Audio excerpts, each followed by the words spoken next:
Bonjour à tous, mon nom est Dibon Barimbok, je suis historien, écrivain et conférencier. Je suis honoré d'être le parrain de cette première édition de la Fête des Lumières organisée par l'association Keeper on Street et je salue au passage les sœurs de cette association et en particulier la sœur Neferchou qui a eu la bonne idée de ce rassemblement.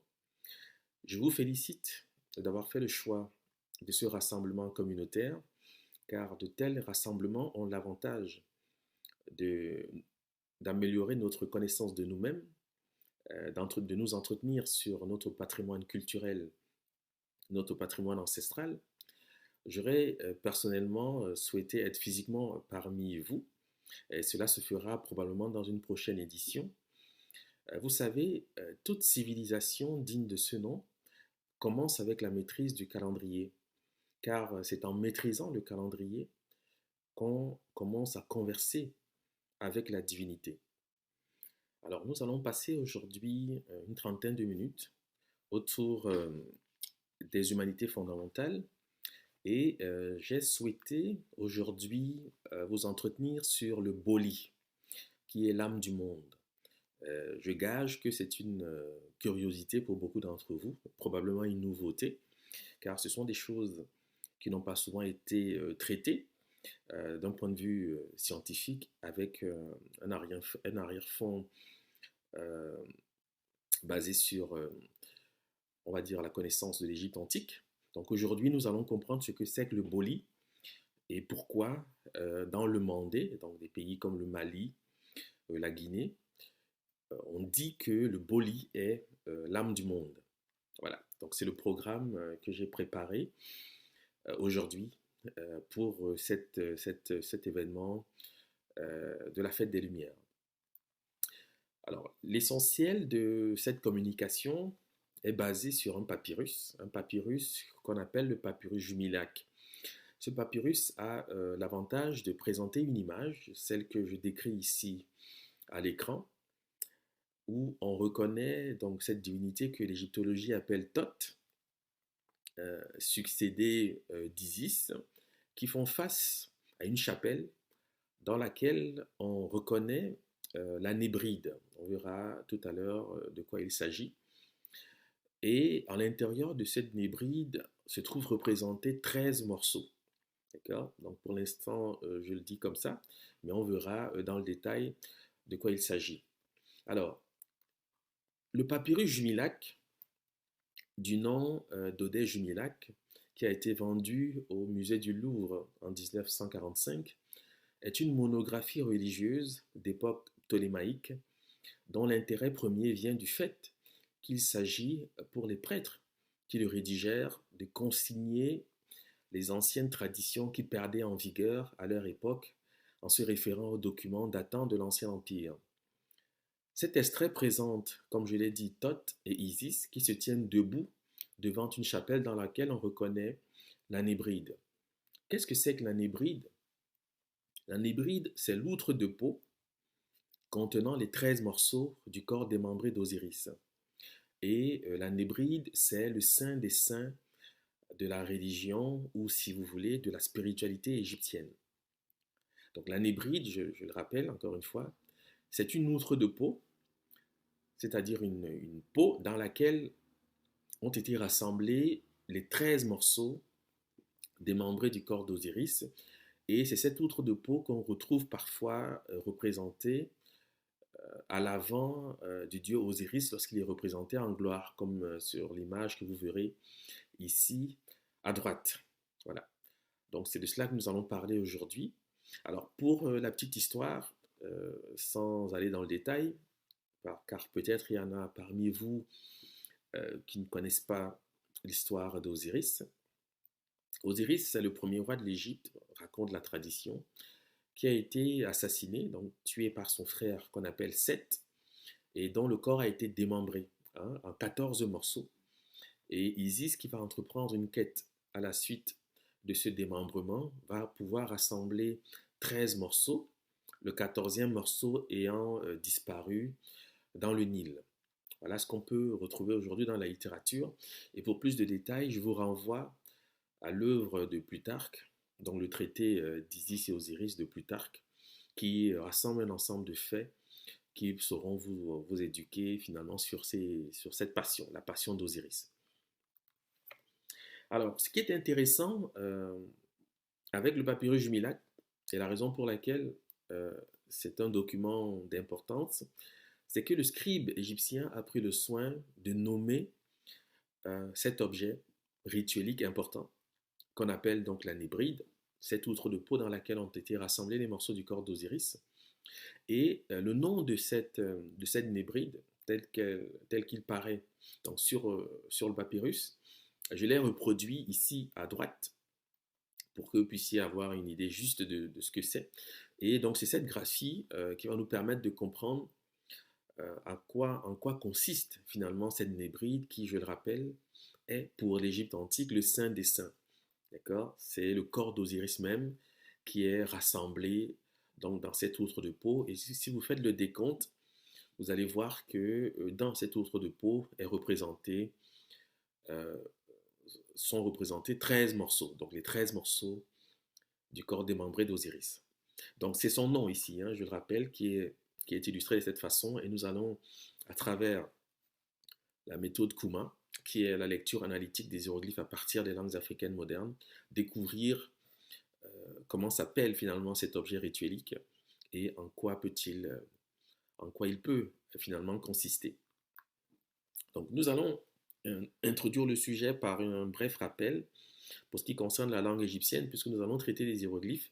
C'est intéressant d'avoir en relief tout ce qui peut se dire finalement autour de la langue égyptienne. Cela va être une forme de rappel, tout simplement. Alors, si on fait un peu l'historique de la langue de l'ancien égyptien, on peut dire, hein, grosso modo, ici vraiment je trace les contours généraux, car nous n'avons malheureusement pas le temps de nous appesantir sur le détail. On peut dire que les hiéroglyphes purs et le hiératique sont la première forme d'écriture manifestée en Égypte antique, qui apparaît, dit-on, autour, disons, de 4000 avant le présent, avant l'ère actuelle. Ensuite paraîtra le démotique, donc du grec démos qui signifie peuple. Donc le démotique, c'est une écriture populaire qui va apparaître dans la vallée du Nil autour de 850 avant l'ère actuelle. Et enfin le copte autour du IIIe siècle, qui est réputé être le stade final de l'égyptien ancien. D'accord. Donc ça, c'est en clair ce qu'on peut dire de l'évolution du système d'écriture des anciens Égyptiens. On trouve dans la littérature plusieurs auteurs qui se sont prononcés sur les origines de la civilisation égyptienne. Les premières dépositions sur cette question sont celles de voyageurs grecs qui visitent la vallée du Nil à partir de 450 avant l'ère actuelle. Donc Hérodote, qui n'accorde pas un premier intérêt à l'origine des anciens Égyptiens, laisse toutefois entendre que ces derniers partagent avec les Colchidiens et les Éthiopiens un nombre de caractères qui les singularisent aux yeux des autres peuples. Le chroniqueur grec, donc Hérodote, dit des Colchidiens ou des Colches qu'ils sont de race égyptienne, d'abord parce qu'ils ont la peau noire et les cheveux crépus, rappelant que c'est là un trait commun à plusieurs peuples, mais que seuls les Éthiopiens, les Égyptiens et les Colchidiens ont en pratique la circoncision depuis des temps reculés, argument par lequel s'affirme l'origine égyptienne des Colchidiens. L'expression grecque pour qualifier cette couleur de peau qu'Égyptiens et Colchidiens ont en commun est mélachroès, formée de mélas qui signifie noir et de chroès qui signifie peau, surface d'un corps humain, carnation, teint, couleur du corps. Pris comme substantif neutre, le grec tomélas désigne l'encre noire.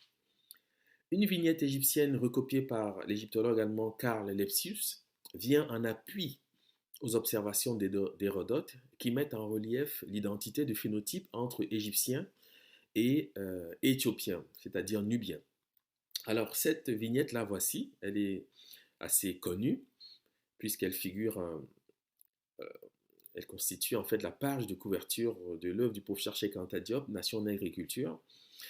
Cette vignette est importante parce qu'on trouve ici représentées les populations humaines telles que l'Égyptien les concevait à son époque, C'est une fresque qui provient d'un tombeau, le tombeau d'un pharaon, le pharaon Ramsès III, donc de la 19e dynastie, où on trouve donc représenté à l'extrême gauche, que vous voyez ici, l'Égyptien vu par lui-même, ensuite vient le type générique des Européens, ensuite le type nubien et enfin le type sémitique.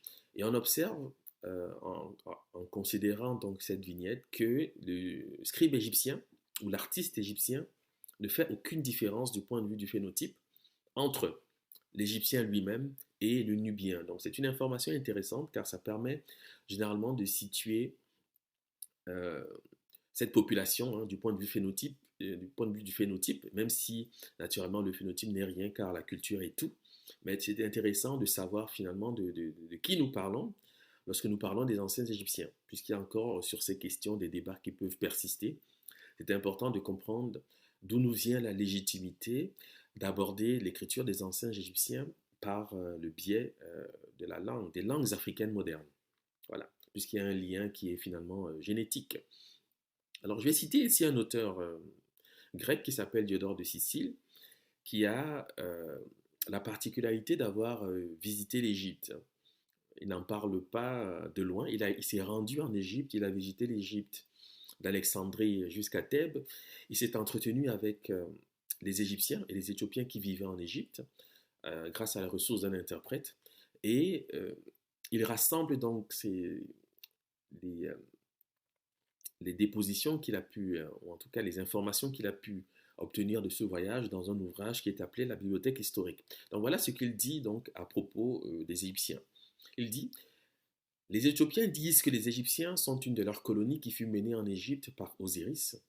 Ils ajoutent que les Égyptiens tiennent d'eux, comme de leurs auteurs et de leurs ancêtres, la plus grande partie de leurs lois. Les Éthiopiens allèguent encore d'autres preuves de leur ancienneté sur les Égyptiens, mais il est inutile de les rapporter ici. Naturellement, nous aurons souhaité que Diodore de Sicile aille dans le détail, puisqu'aujourd'hui, avec le recul, nous ne disposons malheureusement plus des informations que lui tenait à cette époque, mais il se trouve qu'il s'est limité à ces faits, parce que pour lui, vu qu'il s'entretenait, il écrivait pour ses contemporains, eh bien c'était des lieux communs que de considérer finalement que les Égyptiens étaient venus d'Éthiopie. Voilà. Donc ensuite, il dit: on soutient que les Éthiopiens sont les premiers de tous les hommes et que les preuves en sont évidentes. D'abord, tout le monde étant à peu près d'accord qu'ils ne sont pas venus de l'étranger et qu'ils sont nés dans le pays même, on peut, à juste titre, les appeler autochtones. Ensuite, il paraît manifeste pour tous que les hommes qui habitent le Midi sont probablement sortis les premiers du sein de la terre. On prétend aussi que les Éthiopiens ont les premiers enseigné aux hommes à vénérer les dieux, à leur offrir des sacrifices, à faire des pompes, des solennités sacrées et d'autres cérémonies par lesquelles les hommes pratiquent le culte divin. Aussi sont-ils partout célèbres pour leur piété et leurs sacrifices paraissent être les plus agréables à la divinité. Donc, ce qui est intéressant avec cette note de Diodore de Sicile, c'est qu'il prend le soin de fixer le pays finalement des Éthiopiens. Et ce pays, il l'appelle le Midi. Alors, qu'est-ce que c'est que le Midi? Le Midi, c'est la région équatoriale. C'est la région qui est traversée par la ligne équatoriale. Parce que naturellement, lorsqu'on parle d'Éthiopie aujourd'hui, tout le monde peut se référer au pays des Négus, donc, dont la capitale est Addis Abeba. Bien sûr, il s'agit d'Éthiopiens, mais il faut savoir que l'Éthiopie historique dont parlent les chroniqueurs grecs, c'est cette région équatoriale, c'est le lieu le plus, la région la plus voisine du Soleil, c'est ce que dit d'ailleurs Diodore de Sicile. C'est également le lieu où l'humanité est apparue. D'accord? C'est sous la latitude du Kenya, qui se trouve dans cette région, que l'humanité est apparue. C'est en tout cas ce que nous disent les paléontologues, et on peut finalement penser qu'ils aient raison, puisque c'est dans cette région qu'on trouve les fossiles humains les plus anciens et la série la plus complète. Voilà. Donc quand on parle d'Éthiopie, c'est intéressant souvent d'introduire cette nuance, hein, qu'il ne s'agit pas de l'Éthiopie actuelle, qui n'est qu'un territoire qui a pris le nom historique Éthiopie, mais lorsqu'on rencontre ce terme dans la littérature grecque, il faut savoir que nous parlons ici de la région des Grands Lacs, la région équatoriale. Voilà, c'est intéressant de le comprendre. Voilà. Donc, Ensuite, que disent les linguistes donc à propos de la langue des pharaons? Donc j'introduirai cette note par une déclaration de Jean-François Champléon, qui, comme vous le savez, a l'avantage d'avoir déchiffré un document important qu'on appelle la pierre de Rosette. C'est une stèle en granit qui est actuellement visible au musée de Londres, au British Museum, et donc c'est un décret royal donc d'un pharaon, enfin d'un roi, si on veut, un roi Lagide. C'était des Grecs, hein, les Lagides, qui ont donc régné sur l'Égypte durant la période tardive. Et ce document a l'avantage donc de présenter un texte en égyptien hiéroglyphique, un texte en démotique, le même texte, disons, en démotique, et ensuite le texte traduit en grec. Et donc c'est sur ce document que Champollion a travaillé. Dans son testament, donc la grammaire égyptienne, il dit ceci. C'est par l'analyse raisonnée de la langue des pharaons que l'ethnographie décidera si la vieille population égyptienne fut d'origine asiatique ou bien si elle descendit avec le fleuve divinisé, c'est-à-dire le Nil, des plateaux de l'Afrique centrale. Alors, ce qui est intéressant ici dans cette note, c'est qu'il met en relief euh, deux choses donc, en relation avec l'origine des anciens Égyptiens. Il parle donc d'une origine asiatique, ce qui était une, une hypothèse à l'époque à laquelle il produit ce texte, et il parle également d'une origine euh, du côté des plateaux de l'Afrique centrale. Ce qui est intéressant parce qu'aujourd'hui en égyptologie, bien, ce lien n'est même plus fait, puisque généralement on prétend que l'égyptien étant une langue sémitique, eh bien, les Égyptiens procédaient probablement d'Asie, ce qui n'est naturellement pas le cas. Mais c'est intéressant de savoir que Champollion, dans son travail, avait quand même mis en perspective une origine euh, du côté des plateaux de l'Afrique centrale, donc de cette Éthiopie dont nous parlons. Ensuite, je vais citer donc Lilia Somburger, qui était une linguiste française, ou en tout cas franco-britannique. Certains disent Lilia Homberger, puisque voilà, il faut franciser le terme, c'est ainsi que parfois elle est nommée. Lilia Somberger, ce n'est pas n'importe qui, c'était une dame qui a été présidente de la Société de linguistique de Paris. Elle a beaucoup travaillé sur les langues africaines et dans l'une des lettres qu'elle adresse donc au président du Conservatoire de Paris, voilà ce qu'elle dit en quête. Il y a quelques mois, j'ai eu l'insigne honneur de rendre compte à l'Académie des résultats de mes études des langues négro-africaines et de l'égyptien. J'ai conclu en ces termes, les langues négro-africaines modernes dérivent de l'égyptien. Messieurs Meillet et Moret ont bien voulu prendre la parole pour m'encourager à poursuivre mon examen des faits communs. Il m'est possible aujourd'hui de confirmer et de préciser la chose. J'ai constaté en effet que les dialectes mandés du Soudan occidental représentent un dialecte copte, peu modifié sinon au point de vue phonétique. Nul n'ayant jamais hésité à classer les langues de type mandé parmi les idiomes dits africains, et la parenté des langues négro-africaines étant pratiquement admise aujourd'hui, démontrer que le mandé n'est qu'un dialecte copte, c'est trancher d'une façon définitive la question de l'origine des parlers africains modernes. J'ai tenu à mettre l'Académie au courant de cette découverte. Alors, ce qui est intéressant ici, naturellement, c'est le lien que Lilia Somberger établit entre le copte, qui est réputé être le stade final de l'égyptien ancien, et les langues du Mandé, donc du Soudan occidental. Donc, on parle ici naturellement du Bambara, du Malinké, du Mandinka, etc. Voilà. Donc c'est intéressant de voir ce lien qu'elle établit suite à l'étude qu'elle a conduite. Et l'année suivante, donc cette introduction, elle va produire donc un mémoire dans lequel elle précise son argumentation. Ici, je présente donc les langues mandées pour que chacun ait une idée de ce que c'est lorsqu'on parle des langues du mandé. Nous avons donc des langues comme le bolon, parlé au Burkina Faso, le maninké de Kita, le koranko, le dioula, le malinka, le bamanan, etc., etc., le kasonké, le vaï, parlé en Sierra Leone. Donc, ce sont ces langues finalement qui sont sollicitées dans la déclaration de Lila Somberger. Et elle dit donc dans cette déclaration que les langues mandées, ici représentées, sont des dialectes coptes, procèdent du copte, ce qui est intéressant, d'accord? Et Elle poursuit donc l'année suivante dans un mémoire, elle dit ceci. L'idée que toutes les langues négro-africaines seraient des formes de l'égyptien a paru révolutionnaire. Elle a été généralement accueillie avec scepticisme. On a dit que l'égyptien écrit sans voyelles ne permettait pas de vérifier l'exactitude des correspondances. Les raisons d'ordre technique invoquées dans les mémoires cités ne pouvaient convaincre que les linguistes exercés et habitués aux méthodes de la grammaire comparée. Abandonnant cette fois les études d'ensemble, nous limitons ici la comparaison au seul dialecte copte et mandé. Il suffit de rapprocher les faits pour se convaincre que le malinké et le bambara sont des dialectes coptes. Si l'ordre des mots a changé, le vocabulaire et les morphèmes ont peu évolué. Le vocabulaire et la morphologie du copte et du mandé se recouvrent. L'évolution phonétique à laquelle les mots mandés doivent leur forme était amorcée en copte, ainsi que les modifications d'ordre syntaxique.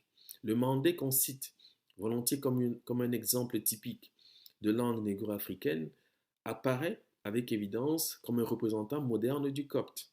Il reste à déterminer l'époque de la séparation et la voie par laquelle la langue a été transportée. Donc ceci est naturellement intéressant puisque cet argument précise le point de Lilia Somberger qui rappelle qu'il suffit de rapprocher les faits pour se convaincre que le malinké et le bambara sont des dialectes coptes. Le malinké et le bambara, naturellement, qui sont des langues actuellement parlées au Soudan occidental, c'est-à-dire des pays comme le Mali, la Côte d'Ivoire, etc. Voilà. Et ce lien est majeur parce que euh, les, les, le développement qui va suivre va vous montrer en fait comment aborder la question euh, des hiéroglyphes, comment s'attacher à une lecture, intelligence de ce corpus.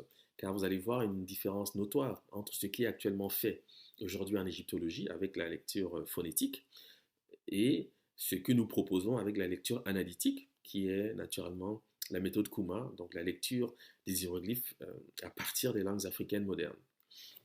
Donc, pour un bref rappel, ici, voici ce que vous retrouvez aujourd'hui dans la littérature pour ce qui concerne donc la disposition des différentes familles de langues en Afrique. Cette carte n'est pas juste pour un seul fait, le fait de l'afro-asiatique, qui est une famille de langues nébuleuses, en fait, qui n'existe pas dans les faits, mais qui a été élevée au niveau de la linguistique pour, j'allais dire, y classer, si on veut, l'égyptien ancien avec certaines autres langues africaines, notamment l'Aoussa, le Béja, etc., mais surtout les langues sémitiques, puisque pour les linguistes en général, la plupart en tous les cas, pensent que l'égyptien ancien, c'est une langue sémitique, ce qui n'est pas le cas, puisque depuis les travaux du professeur Théophile Obenga sur cette question, nous savons que l'afro-asiatique est une famille de langues qui n'existe pas, puisque l'ancêtre prédialectal de cette famille de langues n'a jamais pu être reconstitué, et cela constitue en fait la base pour observer une famille de langues dans le système de la linguistique historique et comparative. Donc, les langues mandées font partie d'un ensemble cohérent qu'on appelle aujourd'hui les familles Niger-Congo, dans les classes dans le groupe Niger-Congo A, et les langues dites bantoues, donc parlées en Afrique centrale jusqu'au Cap, en Afrique du Sud, sont classées dans le groupe Niger-Congo B. Mais il faut savoir que cet ensemble est homogène. Donc depuis la Guinée jusqu'en Afrique du Sud, il faut savoir que nous parlons en réalité la même langue, ce qui est intéressant. Car aujourd'hui, à l'oreille, on peut considérer que on voit des différences quand on écoute du Wolof, du Bambara, du Chiluba ou du Bassa, du Swahili, etc. Mais dans les faits, du point de vue de la langue, eh bien, il s'agit en réalité de la même langue. C'est intéressant de le considérer, car à l'étude, on se rend compte que ces différences ne sont qu'apparentes et qu'en réalité, il s'agit de la même langue. Voilà. Donc, Lilia Somberger, dans le mémoire qu'elle produit, a établi une liste de correspondances entre le copte et les langues mandées que je bonifie avec le domaine bantou, ici à l'extrême droite. D'accord. Je ne vais pas lire toutes ces correspondances, mais il faut savoir que les correspondances établies ici sont des correspondances régulières du point de vue des langues. Et c'est intéressant de voir finalement que naturellement, elle s'est limitée aux langues mandées et que en réalité, l'exercice peut également être fait avec les langues dites bantoues, ce qui permet en fait de valider l'argument de Lilia Somberger et de saluer finalement le travail qu'elle a pu accomplir dans ce domaine qui était un travail intéressant.